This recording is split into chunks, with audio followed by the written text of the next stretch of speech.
नमस्कार, मैं हूँ आशीष चित्रांशी और आप देख रहे हैं द न्यूज लॉन्चर।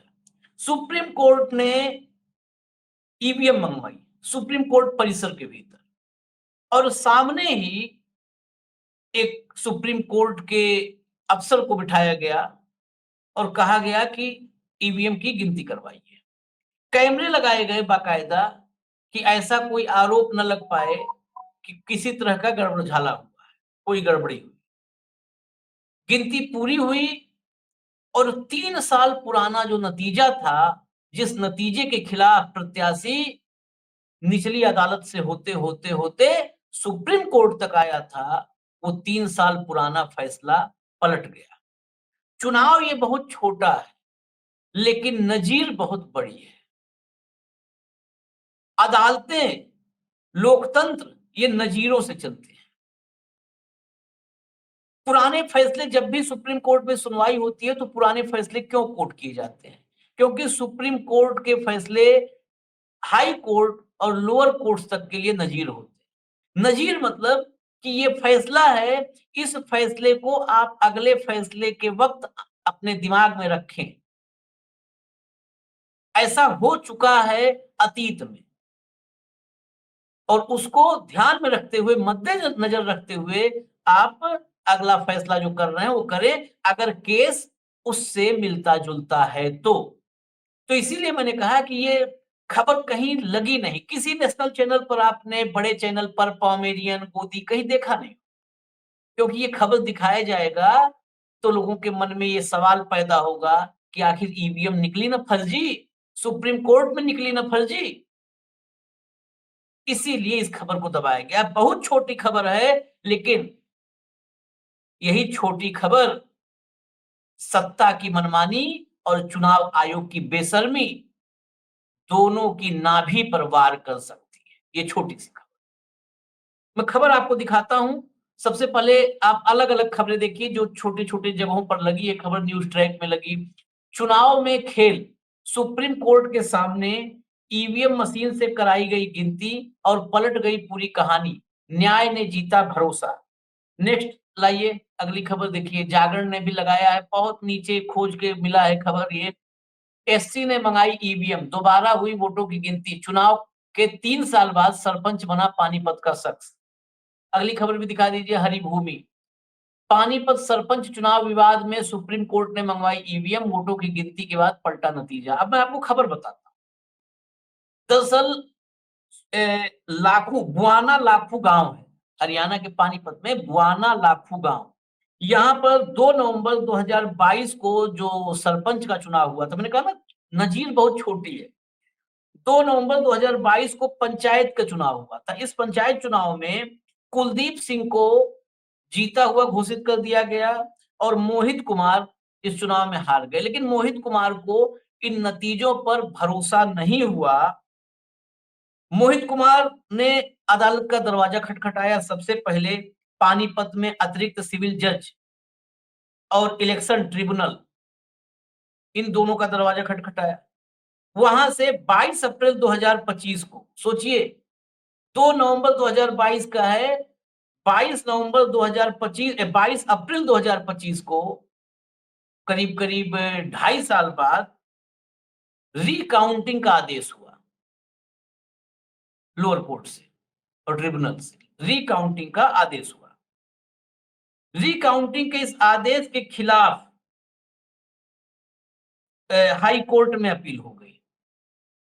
रिकाउंटिंग करवाना, देखिए बेईमान आखिर तक बचता है। बहुत मैं साफ-साफ शब्दों का दूं, बेईमान। आप देखिए ना, चुनाव आयोग पर इतने आरोप हैं, वो रोज कहता है राहुल गांधी झूठ बोल रहे हो, मतदाताओं को अपमानित कर रहे हो। अरे भाई तथ्य रखो ना।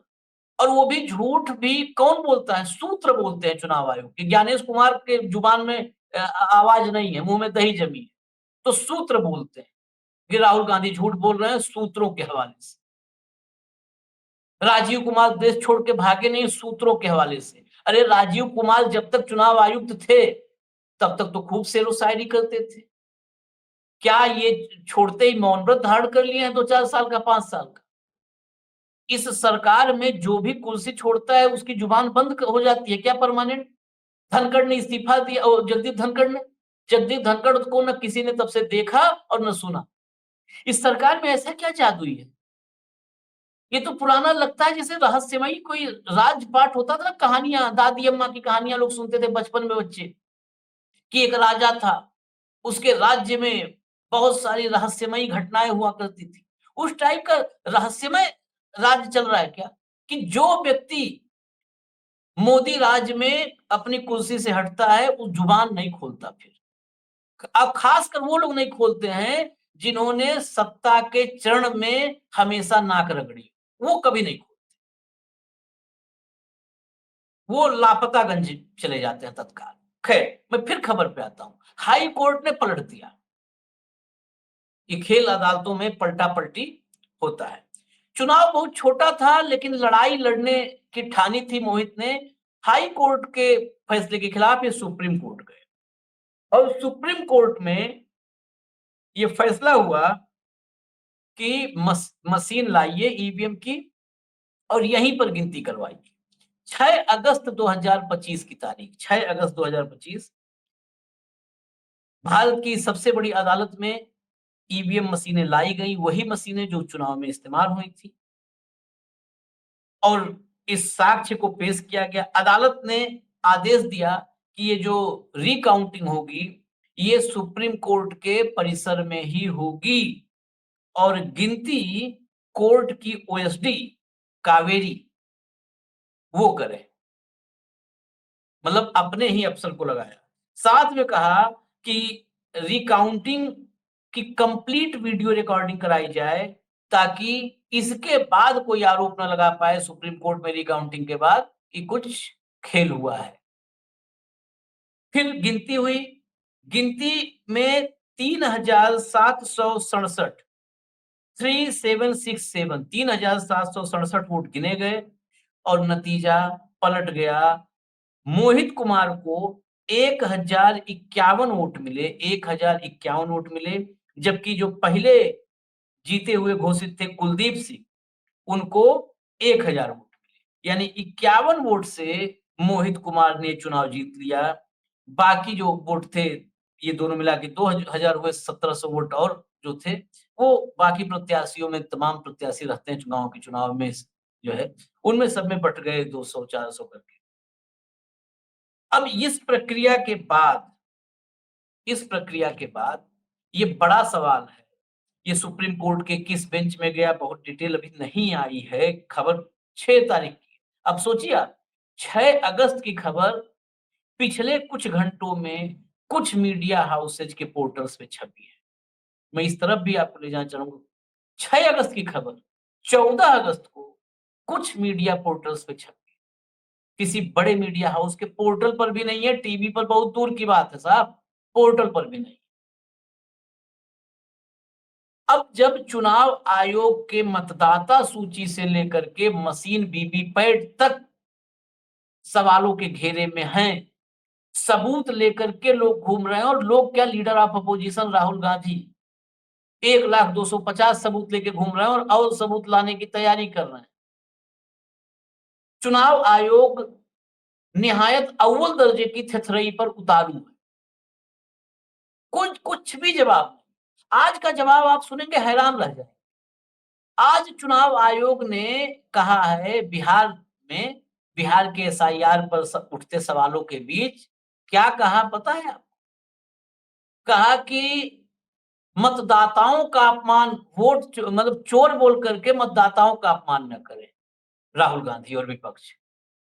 अब बताइए, ये भाषा, ऐसे शब्दों का चयन राजनीतिक दल करते हैं, राजनीतिक दल, और खासकर इसमें एक्सपर्टीज बीजेपी की है। याद करिए 2014 का चुनाव, थोड़ा सा 1 मिनट बस लूंगा, ये वीडियो खत्म करूंगा।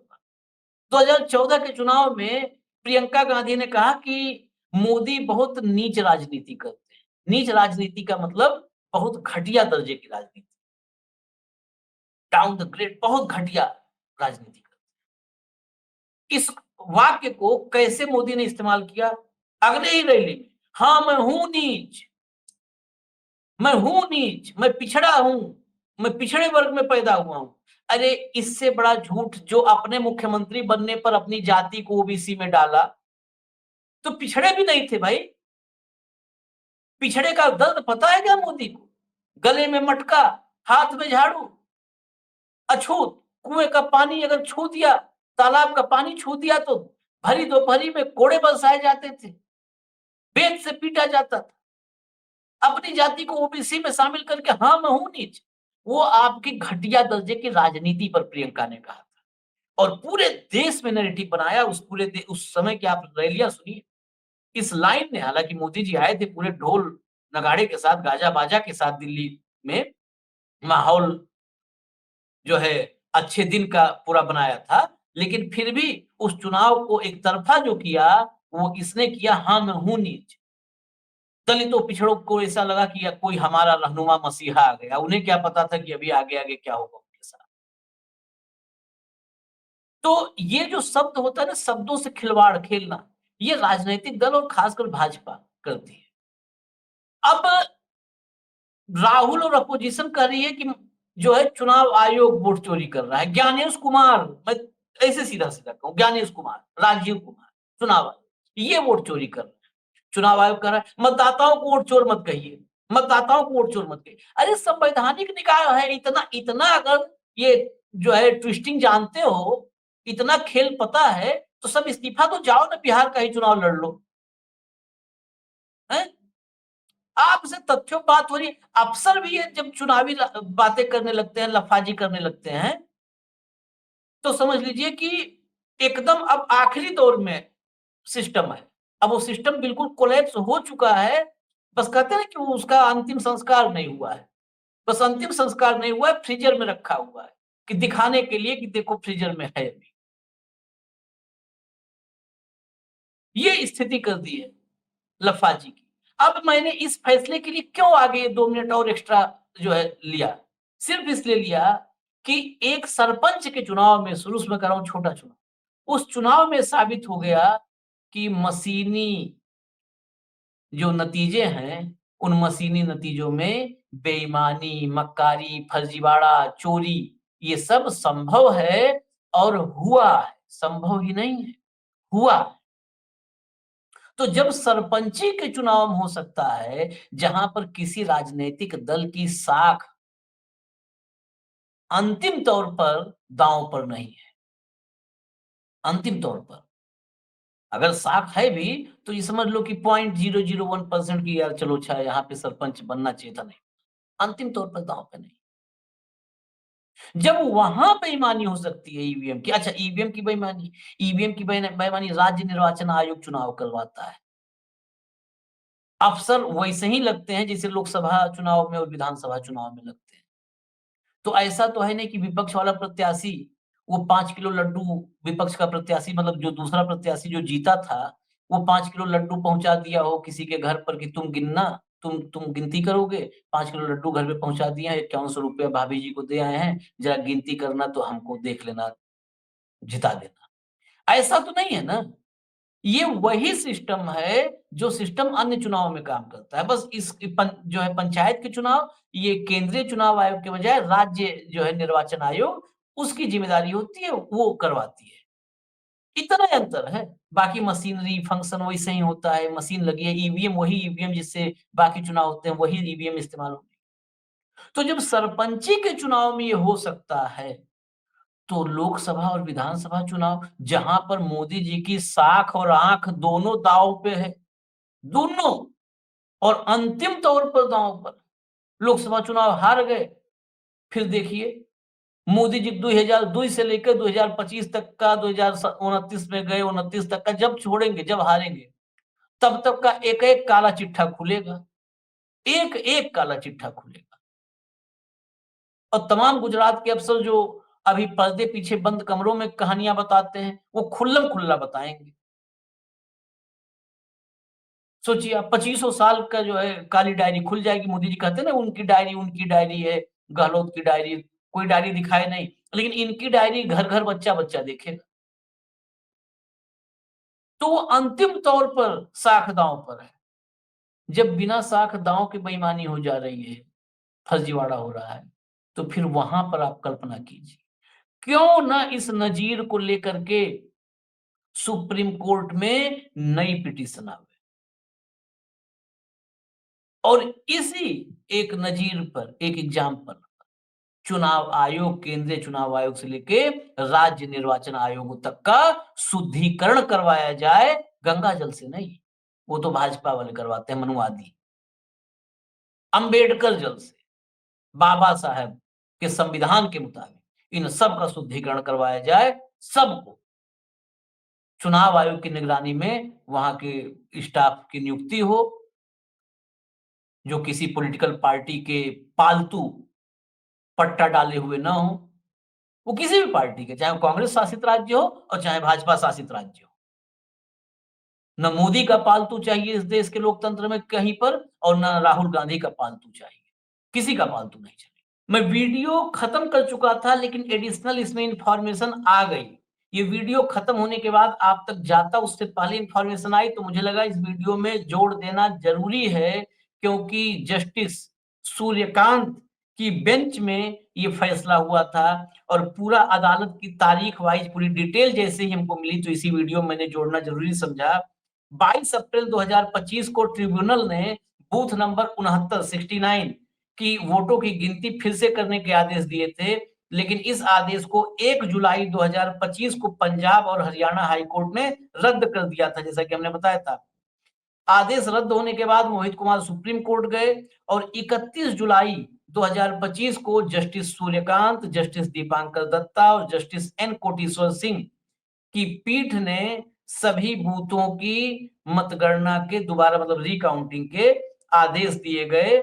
आदेश में कहा गया कि डिप्टी कमिश्नर और पानीपत के जिला निर्वाचन अधिकारी सभी ईवीएम को 6 अगस्त सुबह 10 बजे सुप्रीम कोर्ट में लाएं और अदालत के रजिस्ट्रार द्वारा पुनर्गणना की जाए। आदेश में यह भी कहा गया कि पूरी जो है प्रक्रिया की वीडियो रिकॉर्डिंग भी हो। इस दौरान दोनों पक्षों के प्रतिनिधि भी मौजूद रहे।